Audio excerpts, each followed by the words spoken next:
Hey YouTube, it's Laura here with Little Lights by Laura, and I thought I would do something totally different today and give you guys a tour of my craft room. So I'm going to go through all of the little tools that I have here and how I store my stuff, and hopefully this helps some of you.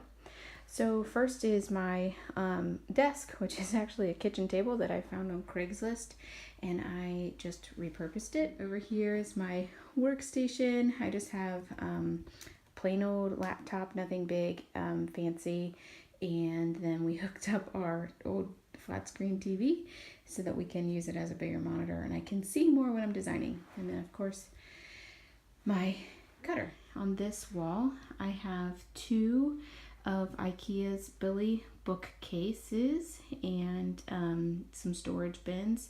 And then the center table here is another IKEA piece with IKEA like a basket drawer system, and then another IKEA bookshelf Billy bookcase as well.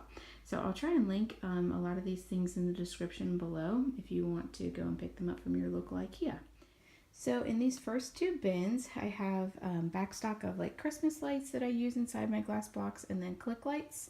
And then in this bin here, I just have like my just past organizer cards or like thank you cards, things that if I need, this is just kind of like grab and go.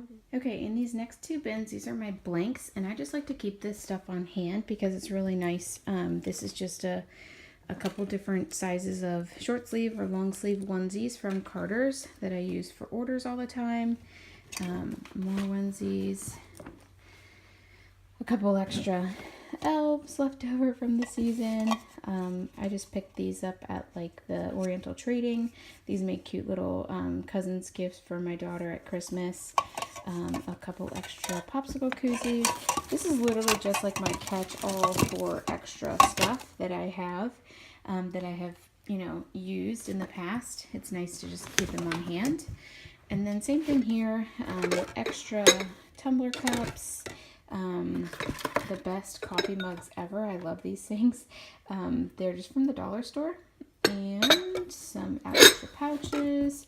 These are just nice to keep on hand because number one, if I just have them extra from a craft or from an order, I just keep the extra on hand so that if I get an order or a quick need a gift, I can just pop into my blanks box and whip something up real quick.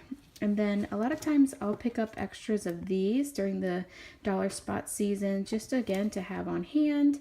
I try not to like spend too much money if I don't need to, but if I have an order for one and I see that there's a couple extra, I'll pick them up and it comes in hand. So that's my two blanks bins. And then for the rest of the shelf is pretty self-explanatory. I just keep lots of ribbon on hand because I wrap my glass blocks in ribbon. So in here you just see I keep a variation of colors on hand just from having other orders, and it's nice to have all those extras. Same thing here, just a notebook for orders and notes when I do my craft show. And this is really something I just wrote up myself, and you guys are welcome to use. I put this on the back of all of my growth charts. These are from IKEA, and I will link them in the description below. I'm totally going to butcher the name, but I believe it's called Antiquous, and it's just like a wire bin system. And I use this to store my vinyl because I like that I can lay it flat. Not super organized, but it works for me just because I know like, okay, this is all heat transfer vinyl and this is all 651 down here. This is my heat press. I use the Power heat press. I just got it off of Amazon a few years ago. And if you're wondering, is it worth the money? Should I spend the money? Just do it. It is so worth it. And I'm a total cheapskate, and it has more than paid for itself. You see wrapped on top of mine is a piece of Teflon paper. It came with my heat press, and then I just went to the hardware store and I bought some extra strength magnets so that I can just magnetize my Teflon sheet to the top and I don't have to worry about moving it all the time. Over here, I just keep my sewing machine, and up in that red box is just like needle and thread. And this little guy, if you haven't met him before, he's amazing. It's a little personal vacuum, and the brand is called Crumby. Let's see if I can get that for you guys. There you go, Crumby. And you can pick him up at Walmart. I think I got him at the dollar store, but it's so nice because inside is this little tiny fan, and it just picks up any little weeding scraps off of my desk. So he sits up there. And then this whole shelf is just all paint, paint brushes. I'll kind of go through some of this stuff for you guys too. So I predominantly use apple barrel paints. I just can get it. You can get them at Walmart or Michael's. They're super cheap.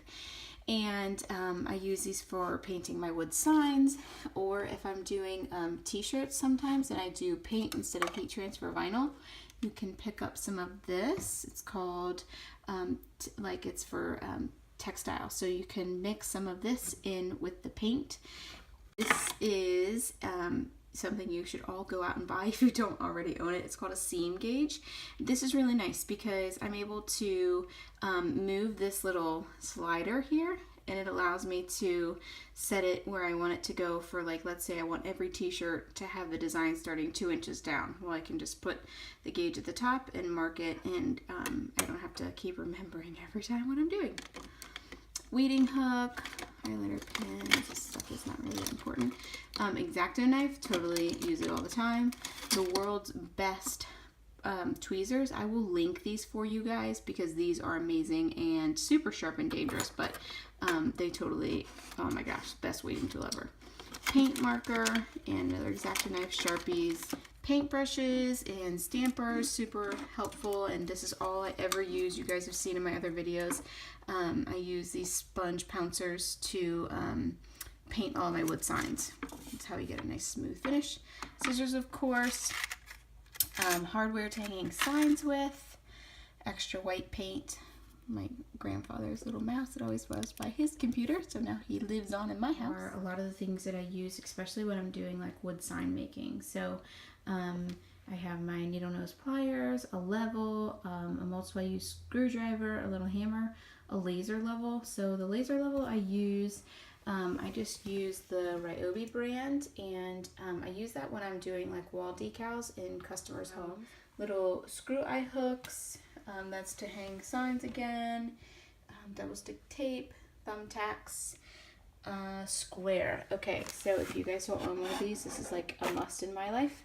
Basically what I use this for is I use this when I'm making my growth charts. So you can see my little hashes here and my line that's been used a lot with Sharpie marker. That allows me to draw a straight line because I use a Sharpie on the inch marks so that the numbers can then be done in vinyl.